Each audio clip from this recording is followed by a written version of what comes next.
está sumamente agradecido com nós de Associação de Asseguro que está representar para toda a companhia que está ativa no mercado, que nós temos uma oportunidade para sentar junto com o formador e a equipe para assim nós também por trazer adiante nosso ponto de vista.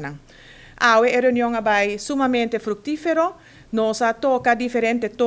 temas que são importantes para nós. Entre outros, nosso papia riba o tema de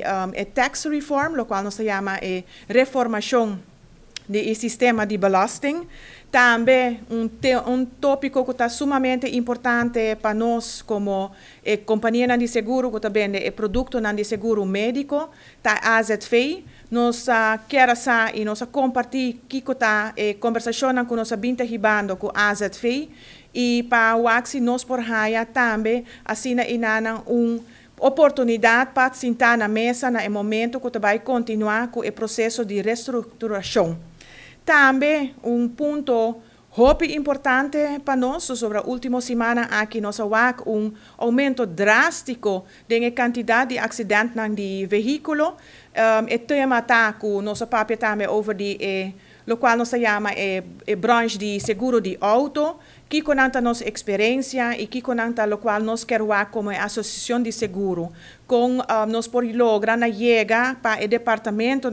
que está envolvido particularmente o seguro de auto, com não por baita de comunicação estreita com o outro e assim para ajudar minimalizar a quantidade de acidentes que tem consequências mais drásticas para não somente a nós como companhia de seguro, mas também para a pessoa que está sendo afetada por isso. Então, nós estamos sumamente contentes que nós temos a oportunidade para sentar na mesa e trazer nosso ponto de vista e nossa opinião e o qual nós estamos experienciando diante para o formador, para essa aqui por ordem tomar